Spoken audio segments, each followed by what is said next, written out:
Jentara lamun sira tarepe tresna Rama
Lang-lang nyaning kang sasongko kumenyar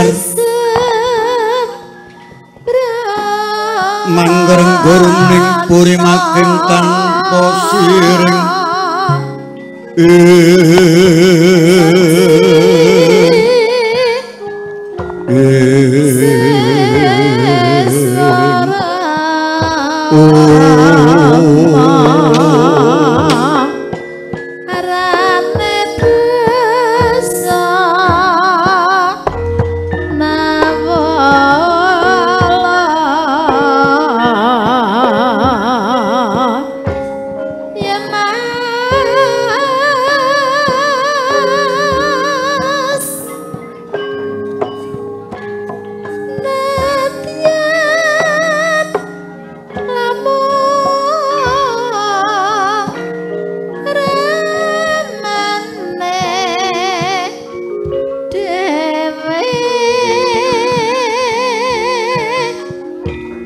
halep nekang omah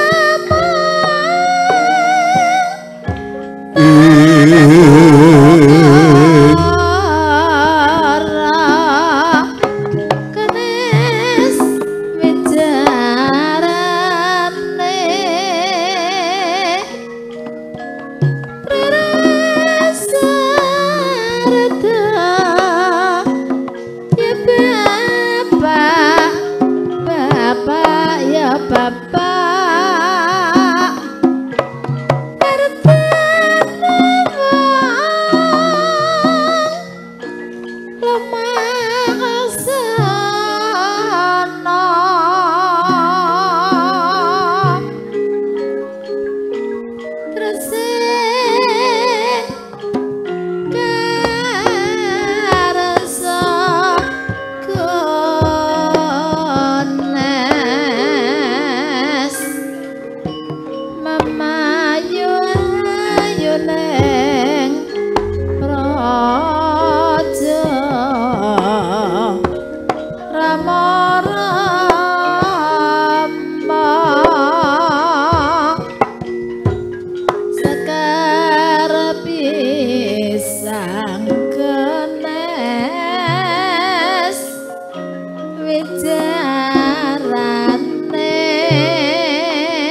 maslen muruping langit tekwang kang sarwa manik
sinawung sasat sekar sinuji ungguan sang patniwara ing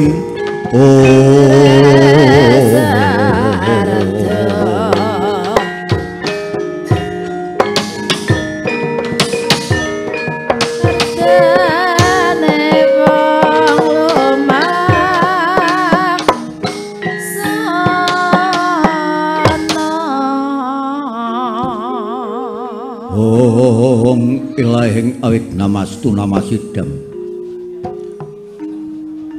mastu silamriyang jagat karono siran kondo kawisisaning bisana sono sinawung langan wilopo estu maselestantun lakuning Buddha jinantur tutur katulo tetelo tulat mrih pralepting prasedya winusita ngupama paremeniskara karan dya tumenging jaman purwa Winisuda trakan dinama Dhamma pinardi utaming lelata mangke tekep pawasanan Gupita kang wis renengging pralambang matumpa-tumpa marma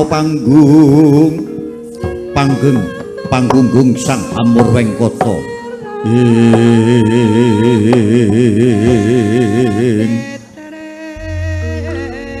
suh arep Datapitana ing pundhita ingkang kaeka abdi Dasa Purwa eka sawiji hadirinowih dasa wilangan 10 Purwa marang wiwitan nadyan to katatitaing Bathara ingkang kasonganing akasa kasangga Bantala kubenganing samudra laya nanging samya anggana raras hadining garba Gupita tan ana kaya adeging praja Ngamarta ya praja Cintakapura sinebut negari Indra Parahasta pramila winata negari Amerta lirih papan penguripan Cintakapura papan padununganing para satriya ingkang agung denya nandhang prihatin Indra Parahasta pan pranyata dudu yasaning jalma manungsa nanging nyatane yasaning Gandharwa Citrasena pramila endah edining sasana prasasat saperwalaning Indraloka minangka bebukaning carita murwani kekawi awit lamun ngupaya praja 100 tanangsal kalih ngupaya praja 1000 tanangsal sedasa negara kawentar panjang punjung pasir wukir Lojinawi Gemah Aripah Kerta Tata Turaharja panjang dawa pocapane punjung luhur kawibawane pasir samudra wukir gunung praja nengenaken pestabinan ngiringaken benawi mangku bandaran agung loh tulus kang tinandur jinawi murah kang tinuku bumi subur pasiten mawur apa kang tinandur sempulur kang sinebar tangkar tumangkar dasar lingkungan rineksa mul lestarine pramila sak gaduging peninggal gegudungan angger buyung katonton ijo royo-royo sinelo candi-candi lan petilasan tondo luhuring budaya bangsa. Gemaka titik lakuning para nangkuda dagang lelayaran gilir gumanti ing samo malebu negari. Lamun prapta anggawa dedagangane, lamun muling anggawa bepatene. Mbok bakul sambewara anglur seluruh siang pantoro ratri tansah dalidir pindha ilining tirta narmada labet sepi sangsayaning dedalan. Candak kulak datan kuciwa dol tinuku datan keseluruh.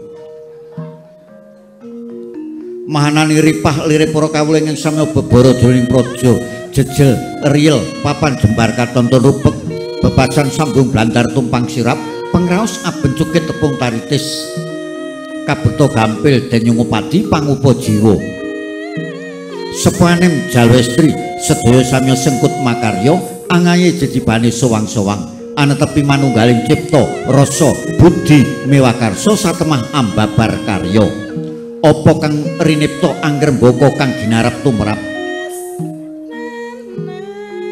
kertonenaken para kawula ing sama bebara jroning karang padusunan mungkul dene olah tetanen raja kaya kebo sapi bebek pitik mentok lamun raingo aglaring pangunan tanpa cinancangan wanci surup surya padha mling-mling kandangi dewi-dewi sajuga tanana cicir pan pranyata tindak dursila musna tundak juti mati ajrih dateng wilalating praja mahanani tata lirih para mantri bupati limpat bijaksana kawruh angemban ayaning praja tumbuntun dumugi sagung para kawula alit sedaya samya sayuk rukun tan ana wada winada cacat cinacat ujubing tekad anjunjung wibawaning narendra jembaraken wibawaning praja anetepi sumpahing para kawula tunggal bangsa tunggal basa lan tunggal negara.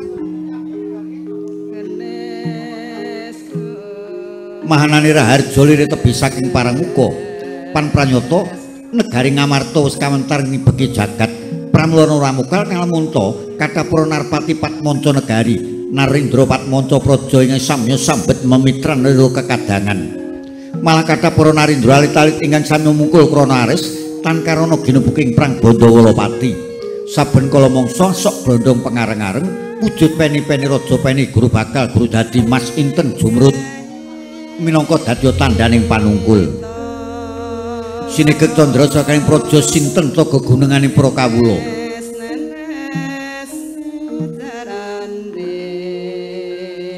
adi dasa namanira hadirin luwih dasa wilangan 10 nama marang jejuluk lan menika ta ing jejuluk Sang Prabu Puntadewa ya Sang Prabu Guna Talikrama ing nalika semana lagi lenggah sinewaka kadhep dening sagung para Wandawa sinten ta ingkang lenggah mapan wonten wijuan palwana lah menika ta kapenak eyang dalem pandhita ingkang saking Giri Saptarga Sang Begawan Abiyasa ya Kresna Dipayana Wyasa ingkang kapondhongan sampun lenggah ing satata kadheraken para ingkang wayah Panenggak Pandora Raden Arya Werkudara tuwin ingkang rayi Raden Nangkula tuwin Raden Sadewa amengkeraken piswanira warangka dalem ingkang apa para patih tambak ganggeng sumawana sagung para kawula dasih pepak anden balabaring pasewakan tumpang dengkul pidak wiron datan ana selane dangun Narendra datan imbal sabda nanging dipanon ingkang eyang sampun satata gasegu-segu binarum surah ing Prawadu Wandawa jawining penangkilan kanca jajal kanca dalek tloro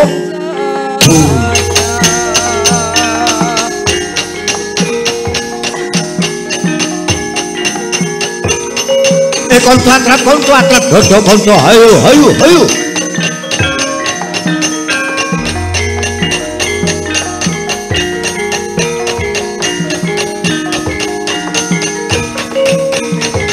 konco dari konco ayo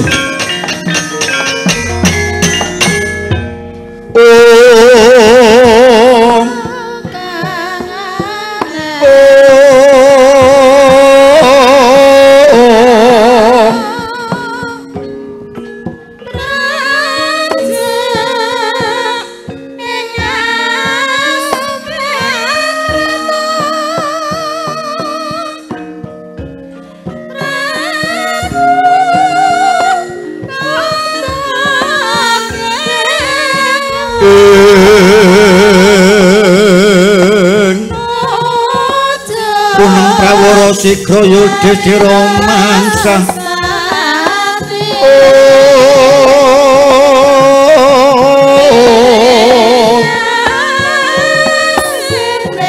manangkis Aji Candra Birawa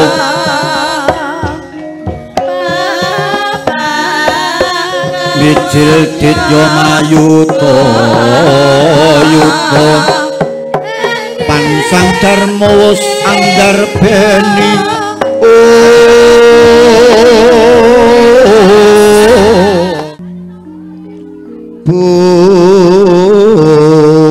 Busana maneka warna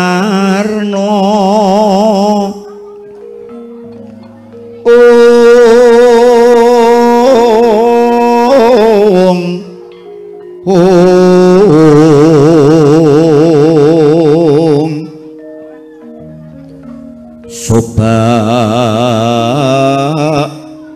puspiteng Hudyana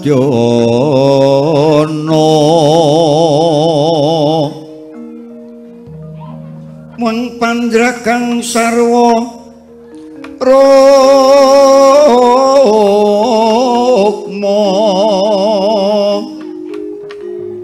ranggeng manik nara wata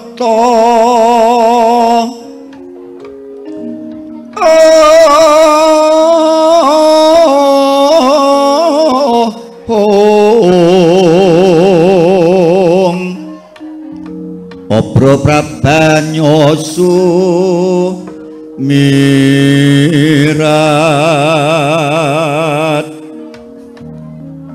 kenyaring tejo leliweran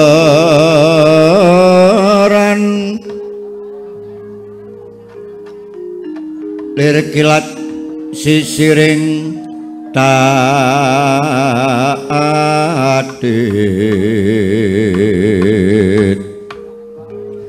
wimbuh kegondo mrek minging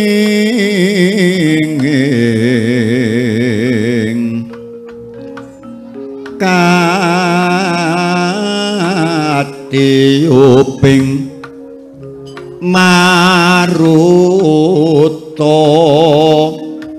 mondro saparan mangambar kongas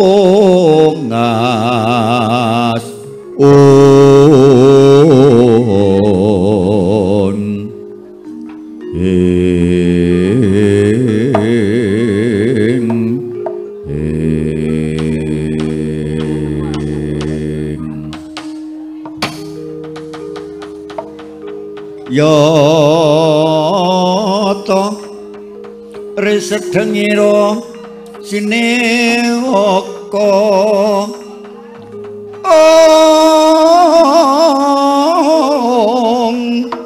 Maha Sri Puntadewa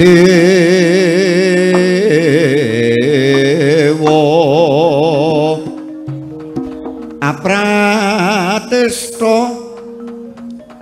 mungging dampar kencana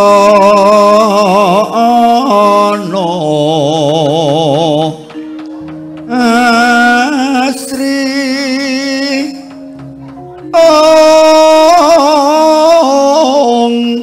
rengganing busana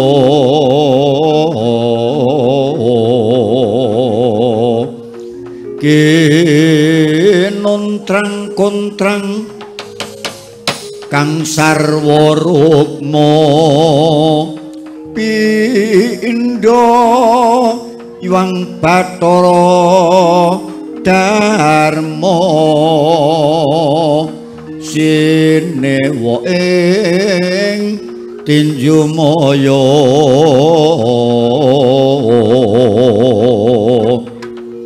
Narendra lan ngandika Narendra lan ngandika Om Kanjeng Eyang Wiyasa dereng dangurawipun wonten ing pasiwakan negari Ngamarta keparenga wayah paduka angaturaken pangabekti sarawipun wonten ing pasiwakan negari Indraprastha mriki Kanjeng Eyang Hong Siwarsana Hong Bawana langgeng putuku wong bagus putuku wong sigit Kaki Prabu Puntadewa banget-banget penampakku panjenengan ngaturake pangabekti marang wong tuwa ora njaba pangestawaku maragake tampanana Kaki Prabu tinampi asta kekalih cinancang pucak ing rema kinalungaken jangga tumaming Wardaya minangka jejimat peparingipun Kanjeng Eyang ingkang rumentah Kaki Prabu Puntadewa putuku wong bagus iya najan aku keparenga ngaturake pangabekti sarawumu nang negara Ngamarta kene Wiyasa kakekku ya banget penampakku Werkudara kowe ngaturake pangabekti marang aku ora njaba pengestawaku tampanana kapundi peparinge Wiyasa kakekku ing mentah kula ngaturaken pangabekti Kanjeng Eyang ya kembar banget penampakku kowe ngaturake pangabekti pangestuku maragake tampanana ya nggir kapundi Kanjeng Eyang nanging kejaba kang iku nggir ndadekake marem rasaning atiku dene-dene dina iki pun Eyang bisa anglegani apa kang dadi panyuwunmu nalika semana panjenenganmu matur kanthi pratela Sru anggonmu angantu-antu rawuhku ana ing negara Ngamarta kene. Nanging bareng pun Eyang ngancik ana ing tratak rambat kaget rasing penggalih. Ing semu kaya negara Ngamarta pinayungan mendung angendanu. Peteng dedet lelimengan bebasan tanpa teja tanpa wangkawa. Iku minangka pratandha nggir najan to panjenenganmu durun paring pangandika ning kaya aku wis tanggap marang Wasing Gati ing dina iki para putu-putuku Pandhawa banget anggone nandhang kasungkawan negara Ngamarta kaya kena coba. Nah, pramula tak gelak rawuhipun Eyang ana ing negara Ngamarta kene saperlu bakal tumuli angerteni apa baya ingkang dadi darunane dene para Pandhawa ing semu suntrut guayane kasusan apa kang sinandhang maragake enggal blakakno marang pun Eyang jejering wong tuwa iku mung kepengin banget angayomi marang putu-putuku padha maragake nggir apa sebabe dene dina iki semune Kaki Prabu banget nandhang kasungkawan matur sewu sembah nuwun Kanjeng Eyang paring pangandika ing mekaten waleh-waleh menapa Kanjeng Eyang cunduk kalian pangandika paduka nalika wau bilih yektos para Pandhawa daling samangke sanget anggenipun nandhang priatos boten wonten sanes amargi saking lekasipun ingkang wayah inggih kadang kula Adimas Werkudara duwe karep apa nggir ih keparenga kula matur prasaja wonten ngarsa paduka Kanjeng Eyang nalika dinten kepengker ingkang wayah pun Werkudara pamit dhateng kula ingkang wasipun boten perlu kula ajeng-ajeng wangsulipun wonten negari Ngamarta menggah sedyanipun boten wonten sanes kadang kula Njodipati kepengin badhe minggah dhateng kayangan Jonggring Salaka saperlu badhe pinanggih kalian para dewa amargi rumaos menawi Adimas Werkudara menika boten nrimahaken dhateng pekabaran ingkang tinampi menapa pekabaran menika wau suwawi Kanjeng Yang kula aturi andangu pribadi dhateng kadang kula mumpung Adimas Werkudara taksih mapan wonten negari Ngamarta mriki Eyang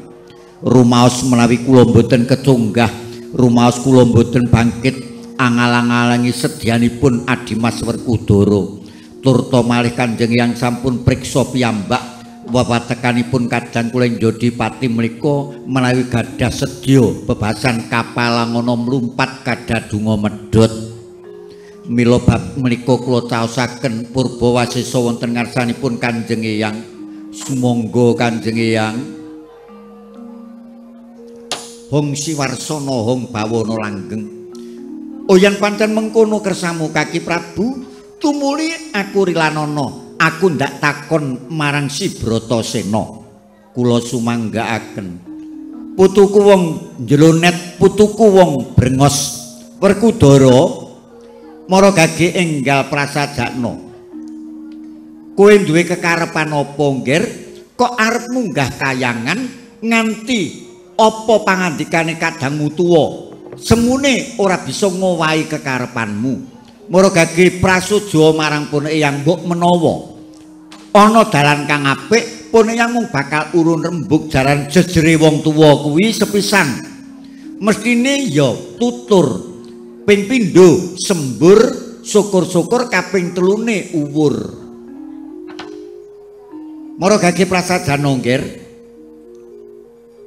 biasa kakekku apa sadurunge aku matur ingkang oke-oke sewu kaluputanku aku nyuwun agunging pangaksama ya ora dadi ngopo nggir aku tak takon marang panjenenganmu aku iki anake sapa lho lah kok aneh temen kowe kok takon marang aku kowe putrane sapa kowe kuwi putuku kowe anake anakku ya Kaki Prabu Pandhu Dewanata ingkang wis suwarga lah kok dadi kowe takon mengkono kuwi sebabe apa yen aku iki pancen anake Pandhu bapakku aku ngrungoni pekabaran menawa Pandhu bapakku nalika isih tumita ana Ngertapada gedhe lelabuhane marang dewa nalika semono saben ana ruwet renteng ora petungan para dewa minta sraya marang Pandhu bapakku lelabuhane tanpa wilangan nanging kanyatane dina iki aku nampa pekabaran menawa Pandhu bapakku bareng tumekaning pralaya ora mapan ana ing swarga nanging dipapanake ana ing neraka jahanam dosa lupute Pandhu bapakku apa klerune Pandhu bapakku apa dene dewa tegel marang Pandhu bapakku ing mangkono tanpa pedah oleh labuh yen kaya ngono tanpa pedah anggone nandur kabecikan rening kuwi wong tuaku rening kuwi pepundhenku rening kuwi leluhurku yen ngancana lara rekasane bapakku aku rumangsa ora trima aku rumangsa ora rila menawa Pandhu bapakku ora oleh swarga mulya mula tinimbang nganti leluhurku nandhang kaya ngono luwih becik aku sing lakoni mula aku nyuwun pamit yen ana lara rekasane cukup aku sing lakoni ning yen ana kepenake wong Pandhawa bisa nglakoni aku aja kok alang-alangi aku arep munggah kayangan aku arep njaluk marang dewa yen kira-kira bisa Pandhu bapakku tak aturi mapanake nang swarga trima aku ing bakal mapan ana neraka minangka kanggo bektiku marang wong tuaku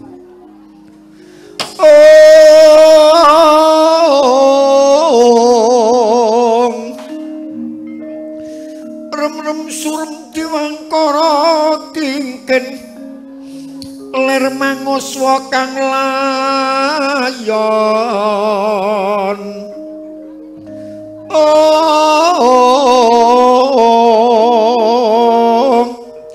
donya ilang memanise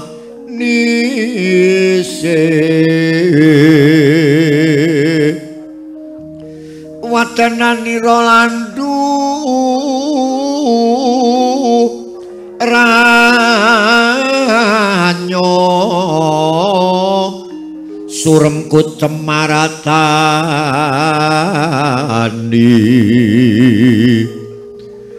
mring saliranipun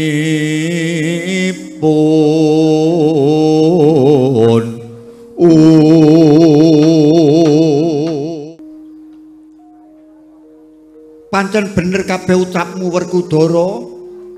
Saben-saben kayangan kepandhu ing Pancabaya. Mawantu-wantu bapakmu ya anakku si Pandhu Pinintasraya. Nanging kanyatane dina iki kok banjur Pandhu mapan ana ing neraka. Iku ora amarga dhewekne luput, ora amarga dhewekne kuwi wis tumindak ingkang kleru tumuju marang dewa. Nanging sebab apa Pandhu bapakku mapan ana neraka. Jalaran nalika semana Pandhu kuwi mau andarbeni prasapa duweni sumpah ingkang sineksen dening jagat saingsine. Apa sumpahe? Wale-wale apa nggir? Sejatine perkara iki ora tak jlentrehake marang kowe. Ning apa alane aku iki wong tuwa yen banjur ora ngali-ngalingi marang lelakon ingkang wis kawuri. Cetane nalika semana ibumu si Madrim kuwi Anggarbini. Sabanjure ing kono ibumu Madrim Anggarbini panyuwun minangka kanggo pangidam-idam. Wis adat kalumrahan yen wong wanita kok Anggarbini kuwi mesti padha nglakoni nyidam. Lah, pangidam-idame ibumu ora ana liya dhewekne kepengin nitih Lembu Nandini. Mongko Lembu Nandini kuwi mau titihane pukulun Bathara Guru. Bot-bote Sudarmamu ya si Pandhu anggone tresna marang ibumu si Madrim, dhewene duwe tekad bakal anuruti apa panyuwune ibumu. Wusana bapakmu Pandhu Dewanata munggah kayangan Jonggring Selaka. Nyuwun marang dewa supaya dileksanani nyuwun ngampil Lembu Nandini. Karbene bisa dititihi dening bapakmu lawan ibumu si Madrim. Mesti wae perkara kuwi andadekake dukane penggalih pukulun Bathara Guru kaya dene rumangsa diepehake dening Sudarmamu, rumangsa kaya dene ora ana ajine tumrap marang Sudarmamu si Pandhu. Wusana Pandhu Anggarbini prasapa sineksen dening dewa lan jagat saingsine. Yen pukulun Bathara Guru kersa maringake ngampil Lembu Nandini lan mengkone bisa dititihi dening Sudarmamu Pandhu lan ibu Madrim. Dheweke rila lamun tumekaning pati trima nyemplung ana jroning neraka. Dadi Pandhu anggone mapan ana neraka kuwi ora merga keluputan, ning merga sumpahe dhewe. Mula kang kaya mengkono Werkudara, aja nganti kowe kok banjur duwe kekarepan munggah kayangan amarga bapakmu ora luput, amarga bapakmu ora tumindak dosa. Dadi iku mung merga mandi saka ucape dhewe. Mula dadi menungsa kuwi yen ngucap kudu sing ati-ati. Tuladane ora beda kaya dene kang sumandang ana si Pandhu. Dadi tetane Pandhu bapakku tekano kapan tetep bakal mapan ana ing neraka. Ya marga sumpahe dhewe dhewene kudu mapan ana jroning neraka. Yen kaya ngono, aku rumangsa nelongso, aku rumangsa kesiksa. Rening Pandhu bapakku kuwi pepundhenku, rening Pandhu bapakku kuwi leluhurku. Aku bisa tumitah amarga saka Pandhu bapakku. Aku bisa ana marga saka Pandhu bapakku. Apa bedae yen aku dadi anak ora bisa nyuwargake wong tuwa? Apa paedahe aku dadi anak yen ora bisa ngluhurake asmane wong tuwa? Dadi dina iki aku rilanana, aku tak munggah kayangan. Aku nyuwun marang dewa supaya Pandhu bapakku bisa munggah swarga. sing ganti ana neraka aku. Sena yen ngono kowe lali marang sumpahing Pandhawa. Sumpah Pandhawa piye? Pandhawa kuwi wis duweni prasapa siji mati kang papat mbelani, siji mukti kang papat melu wibawa. Yen kowe mati dhewe njur aku karo sapa Yai? Kang Mas kula nderek Kang Mas. Kula mboten saged kantun Kang Mas. Aku mau wis matur. Yen ana lara rekasane cukup aku sing lakoni. Nanging ana kepenake Pandhawa liyane kudu melu ngrasake senajan aku ora ngrasake aku rila. Ning aku rila ana dina iki aku mangkat. Aja Yai. Yen ngono siadi tegel marang aku. Kang Mas kula aturi nyandhakaken sedyanipun Kakang Mas. Bratasena, aku iki eyang munggir. Perkara sudarmamu kabeh wis kepungkur. Ora perlu kok banjur kowe bela ingkang kaya mengkono. Yen kowe bisa nggambarake kaya ngapa rasane atiku aku nyawang kowe. Kowe putu-putuku wiwit cilik wis ora ketunggon bapakmu. Wiwit cilik kowe ora ketunggon wong tuamu. Kowe minangka gantine anakku, kowe minangka dadi putu-putuku ingkang banget tak tresnani. Yen nganti kowe duwe tekad kaya ngono padha wae kowe tegel marang aku. Anane aku supaya ora tegel marang wong tuaku ya iki gambarane aku kudu lelabuh marang wong tuaku. Mula dikaya ngapa aku nyuwun agunging pangaksama. Dina iki aku nyuwun pamit dipalang ngono aku mlumpat dibjadung aku medhot. Aku nyuwun pamit dina iki mangkat marang kayangan.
Kanjeng Eyang Werkudara menika menawi sampun gadah pikajengan boten nate purun nampi dhateng pangandikanipun tiyang sepuh. Mlengaten Kanjeng Eyang kula boten saged kantun negari Ngamarta kula pasrahaken dhateng Paduka Kanjeng Eyang. Kula badhe kepengin tumut lampahipun Werkudara. Kula inggih nderek Koko Prabu. Kula inggih nderek Koko Prabu. Kusik to, Ger. Kuwi yen kabeh-kabeh kaya ngono njur aku wong tuwa kok tinggal sing tak nggo pandengan sapa? Oh, Pandu. Kebangetan temen kowe, Ger. Dadi anak-anakmu pancen tata gelar padha bekti marang wong tuwa. Ora rila yen nganti wong tuwa padha nandhang sengsara nanging kanyatane malah perkara iki gawe ludahing penggalih sing kaya ngono kuwi mau. Lho kok sik to kok iki kaki Bathara Ndarawati kok ora katon. Sampun sawetawis dangu Kakang Bathara mboten rawuh wonten negari Ngamarta yang ing mekaten nalika kepengker Dimas Werkudara gadah panyuwun mekaten kula dereng ngantos matur ngersanipun Koko Prabu. Mila wekdaling samangke ingkang wayah Dimas Janaka sampun nampi dawuh kula supados dhateng ing Karang Kedempel angampiri Kakang Semar Badranaya sak anakipun supados ngadhep ngersanipun Kakang Bathara Ndarawati. Lho kok ana kanan kaya ngene kok. Dadi malah ora karu-karan kuwi to. Semune ora mung cukup semene, kaya isih ana godaning para Bathara ingkang tumiba ana ing negara Ngamarta kene. Godha apa kang bakal tumiba mara? Enten ana sawetara. Raos sing penggalipun eyang kok kaya arep ana apa-apa. Sigra kang bala tumingal atampuh samya ngedali.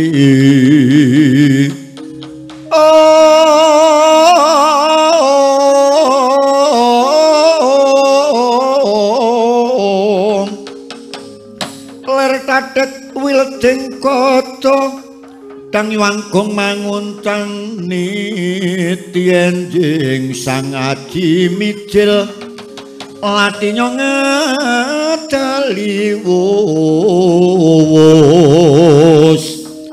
terus to Surawilaga kaya buta singa wergil pati jangga dendang nyomang ambak boyo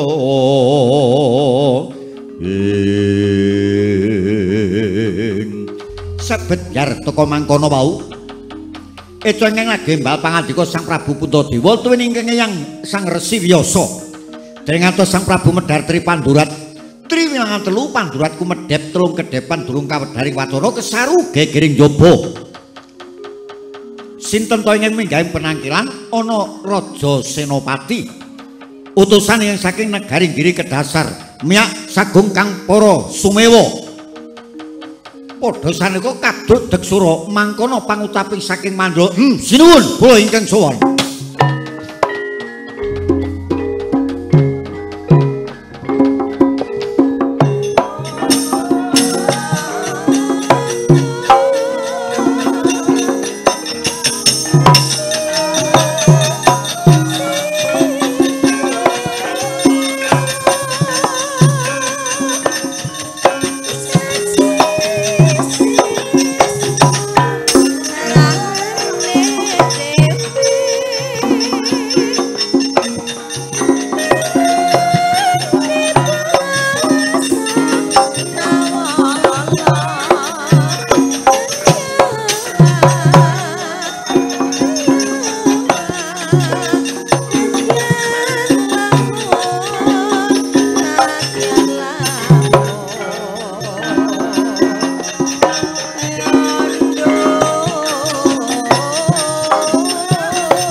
Anglir bawane kang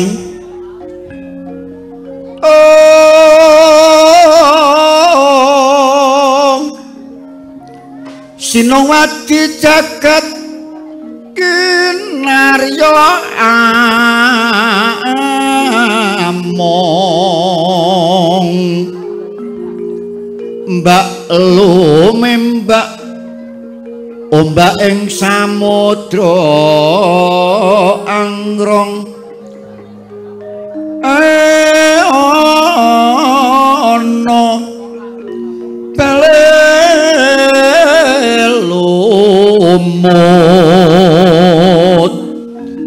bali lumut ambregenggeng suarane lir benceng-bencengan oh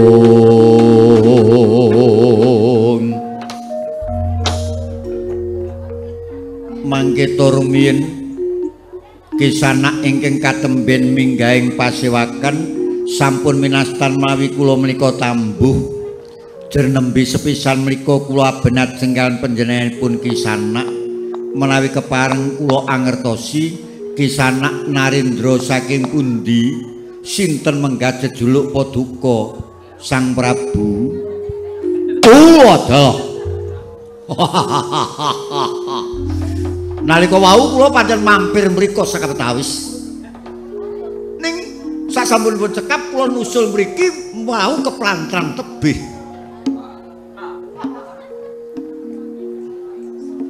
panjenengan menika Narendra pundi sinten jejuluk panjenengan lah ngantos kula taken-taken wonten mergi wasana ra dikasep sawetawis kok mboten nginten pinanggih wonten iki Dewa kula mangandika ingkang ngadhawuh Koko Prabu kawit mau pitakonku kok ora ana sing diwangsuli pas yen nembe menangis pisan nika ratu ning kok ora dibudhek mangkita rumiyin panjenengan menika Narendra pundi jejulukipun sinten